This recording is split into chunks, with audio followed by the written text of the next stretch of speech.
पुष्पा के पति दीनानाथ के देहांत के बाद पुष्पा के ऊपर अपनी बेटी चमेली की जिम्मेदारी आ गई थी। पुष्पा दिहाड़ी मजदूरी करके अपना खर्च चलाती थी। चमेली को बचपन से ही चलने में तकलीफ होती थी, इसलिए वह बैसाखी का सहारा लेकर चलती थी। चमेली के पापा, आप हमें छोड़कर चले गए। मैं अकेली चमेली को कैसे संभालूंगी? उसकी पढ़ाई लिखाई और दवाई का खर्च। तभी चमेली स्कूल से रोते हुए वापस आती है। क्या हुआ बेटा, तू रो क्यों रही है? स्कूल के सारे बच्चे मुझे लंगड़ी कहकर चढ़ाते हैं, मुझे स्कूल नहीं जाना। ऐसा नहीं कहते बेटा, मैं तुम्हारा इलाज अच्छे से अच्छे डॉक्टर के पास करवाऊंगी, तुम बिल्कुल ठीक हो जाओगी। तो क्या मैं बाकी बच्चों की तरह चलने लगूंगी? हाँ बिल्कुल, चलने क्या, तुम दौड़ने लगोगी, नाचने लगोगी और खेलने भी लगोगी। पुष्पा चमेली को अपने गले लगा लेती है और पुष्पा चमेली को शहर के सबसे बड़े अस्पताल में लेकर जाती है। डॉक्टर साहब, मेरी बेटी चमेली के पैरों का इलाज कर दीजिए। आप बिल्कुल चिंता मत कीजिए, ये बिल्कुल ठीक हो जाएंगी। डॉक्टर साहब, आप सच बोल रहे हैं? मैं सच में अपने पैरों पर चल पाऊंगी? हमें तुम्हारा एक छोटा सा ऑपरेशन करना पड़ेगा, उसके बाद तुम अपने दोनों पैरों पर चल सकोगी। डॉक्टर साहब, ये ऑपरेशन का खर्चा कितना होगा?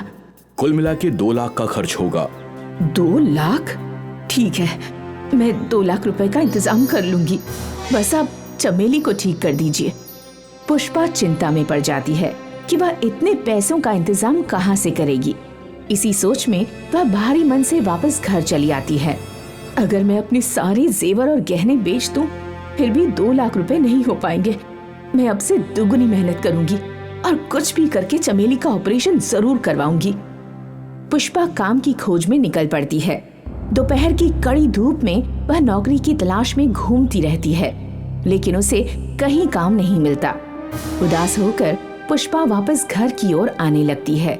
तभी एक तेजी से आ रही कार पुष्पा को टक्कर मार देती है और वह सड़क के किनारे कचरे के ढेर के पास जा गिरती है। गाड़ी वाला बिना रुके वहां से भाग जाता है। हाय राम, मेरी कमर की हड्डी टूट गई। अब तो मुझसे चला भी नहीं जा रहा। मैं अपनी बेटी का इलाज कैसे करवाऊंगी? मेरे ही भाग्य फूटे हुए थे क्या? मेरे हिस्से में ही कोई खुशी नहीं है। मुझे क्या सिर्फ कष्ट सहने के लिए ही बनाया गया है?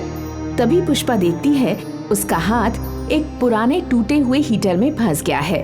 पुष्पा जब उस हीटर से अपना हाथ बाहर निकालने की कोशिश करती है तो वह देखती है कि उसके हाथ की कांच की चूड़ी सोने में बदल गई है। यह देखकर वह हैरान रह जाती है। ये कैसे हो सकता है? कहीं मेरी आंखें भी तो खराब नहीं हो गई हैं?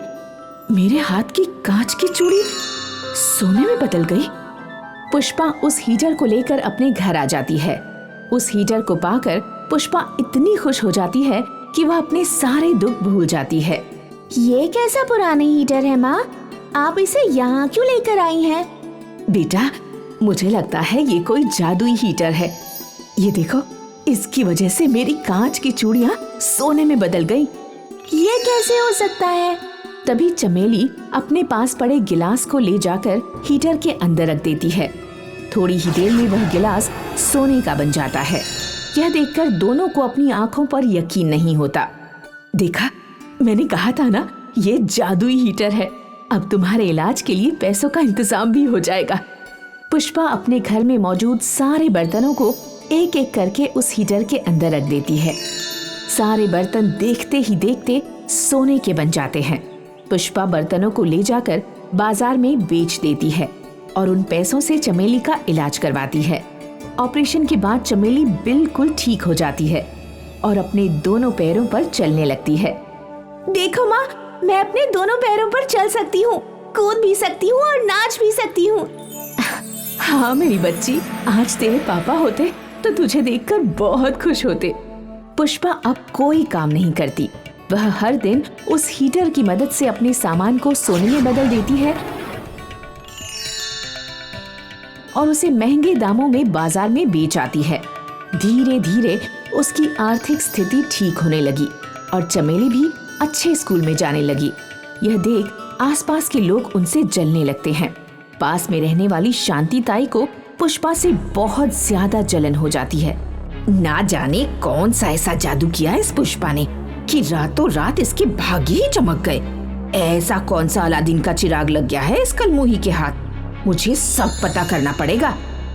शांति ताई चुपके से पुष्पा की खिड़की पर जाकर देखने लगती है। पुष्पा बाहर से कुछ कंकड़ पत्थर उठाकर ले जाती है और उस हीटर में रख देती है और थोड़ी देर बाद बस सोने में बदल जाते हैं।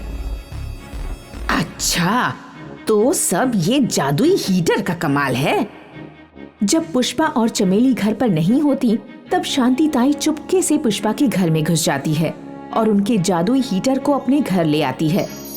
अब अच्छा मौका है, मैं भी सारे पत्थरों को सोने में बदल देती हूँ, थोड़ा मेरा भी भला हो जाएगा। शांति ताई अपने लालच में ढेर सारे कंकड़ पत्थर उस हीटर में डाल देती है, जिस वजह से हीटर जोर जोर से हिलने लगता है और सारे कंकड़ पत्थर इधर उधर उड़ने लगते हैं, जिस वजह से शांति ताई का सारा घर टूट जाता है और हीटर में भी आग लग जाती है। इतना शोर शराबा सुनकर चमेली और पुष्पा शांति ताई के घर आ जाती हैं। ये क्या, ये तो हमारा हीटर है, इसमें आग कैसे लग गई और ये यहाँ क्या कर रहा है?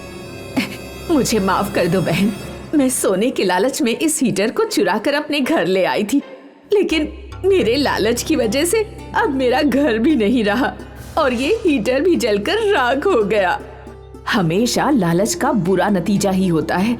अब हमें इस हीटर की कोई जरूरत नहीं है। पुष्पा उस हीटर की मदद से कमाए गए पैसे से गरीब लाचार बच्चों के लिए हॉस्पिटल बनवाती है और दूसरों की मदद भी करती है। इसके साथ ही वो शांति ताई को भी अपने हॉस्पिटल में काम पर रख लेती है। रामू हलवाई मलकापुर गांव में अपनी पत्नी और बच्चों के साथ रहता था। रामू सुबह को जलेबियां तोड़ता और शाम को समोसे बनाता। वो जलेबी और समोसे के साथ में मिठाइयाँ भी बेचता था। दोपहर में उसका बेटा गोलू और उसकी बेटी मीनू स्कूल से लौटते समय दुकान पर आ जाया करते। पिताजी, आज गोलू के सिर पर कौवे ने पॉटी कर दी। पिताजी, आज मैडम ने मीनू की चोटी पकड़कर खूब पिटाई लगाई। ये क्लास में पीछे बैठकर अपनी सहेली के साथ मोबाइल में फैशन शो देख रही थी। पिताजी, ये झूठ बोल रहा है। अब तुम दोनों लड़वा बंद करो, घर जाओ और अपनी माँ से कहना रसगुल्ले की चाशनी बनाकर तैयार रखे।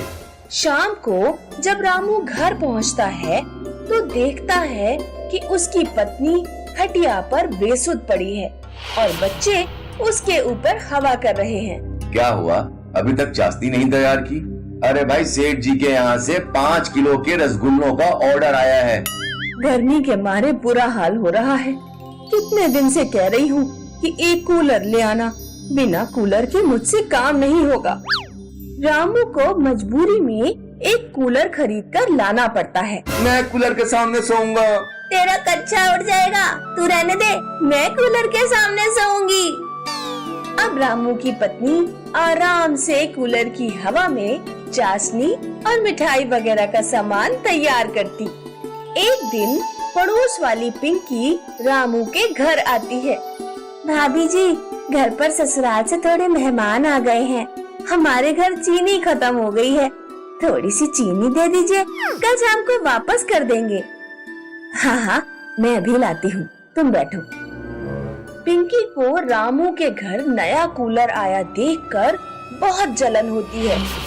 हम अपने घर गर्मी में मरे जा रहे हैं और यहाँ ये लाड साहबनी कूलर में बैठी रहती हैं।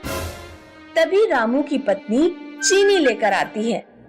लो पिंकी, चीनी और बढ़िया सी चाय बनाकर मेहमानों को पिलाना। रात में जब मेहमान चले जाते हैं तो पिंकी अपनी सास से कहती है, अम्मा जी, रामू के घर कूलर आ गया है। पूरे गांव भर में किसी के घर कूलर नहीं है। ये रामू कभी हमारे घर नौकर हुआ करता था, अब तो खूब कमाई कर रहा है मिठाई बेचकर। तू ऐसा कर, कल जब चीनी वापस लौटाने जाए तो चीनी में मच्छर मारने वाला स्प्रे छिड़क देना।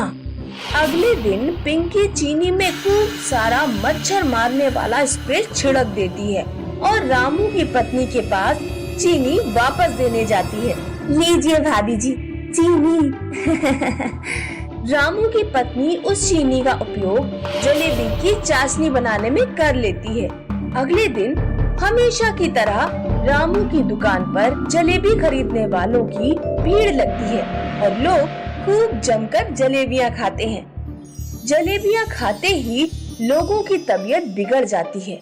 लोगों को उल्टी और दस्त होना शुरू हो जाते हैं। रामू, तूने जलेबियों में क्या मिला दिया? इसने हमें जान से मारने की कोशिश की, मारो इसे। लोग रामू की खूब धुनाई करते हैं, उसकी दुकान तोड़ देते हैं और मिठाई वगैरह सब फेंक देते हैं। रामू को हॉस्पिटल में एडमिट करना पड़ता है। तुम्हारे पति की रीढ़ की हड्डी टूट गई है, रिकवर होने में काफी समय लगेगा। रामू का सारा धंधा चौपट हो चुका था। रामू की पत्नी को घर का खर्च चलाना भी मुश्किल पड़ रहा था। गोलू और मीनू की पढ़ाई भी छूट गई। मैं आइसक्रीम लेने जा रहा हूँ, ये मुझे अपनी पैंट में मिला। इधर ला 10 रुपए, सब्जी आएगी इसकी, आइसक्रीम नहीं। मैं नहीं दूंगा। देगा कैसे नहीं। गोलू की माँ गोलू को पकड़ने दौड़ती है और गोलू भागता है। गोलू गिर पड़ता है और 10 का नोट उड़कर कूलर के पीछे से कूलर में चला जाता है। कूलर के आगे से एकदम हजारों नोटों की बौछार हो जाती है। ये कैसे हुआ? मीनू अपने पर्स से एक 100 का नोट निकाल कर लाती है और कूलर में डालती है। आगे से कूलर की हवा के साथ हजारों 100 के नोट निकल पड़ते हैं। लगता है ये जादुई कूलर है, जिसके पीछे से एक नोट डालो तो हजारों नोट निकल पड़ते हैं। जादुई कूलर से 1 लाख इकट्ठे करके वे लोग रामू को दिल्ली के एक बड़े हॉस्पिटल में भर्ती कर देते हैं। रामू कुछ महीनों में स्वस्थ होकर घर लौट आता है। हमें लालच में नहीं पड़ना चाहिए। भले ही जादुई कूलर हमारे पास है, लेकिन मैं फिर भी हलवाई की दुकान दोबारा खोलूंगा और मेहनत से पैसे कमाऊंगा। जादुई कूलर की बात पिंकी और उसकी सास को पता लग जाती है। अगर वो कूलर हम चुरा ले तो मजा ही आ जाए। एक रात जब रामू का परिवार सो रहा था तो पिंकी और उसकी सास चुपके से रामू के घर में घुस गए। बहू, जल्दी से इसमें पैसे डाल, फिर हम एक ही रात में अमीर हो जाएंगे। पिंकी कूलर में पीछे से कई सारे नोट डालती है। कूलर से एकदम बहुत तेज गर्म हवा निकलती है। पिंकी और उसके सास के मुंह जल जाते हैं। लगता है तूने कोई गड़बड़ कर दी, फिर से डाल पैसे। पिंकी दोबारा कूलर में पैसे डालती है।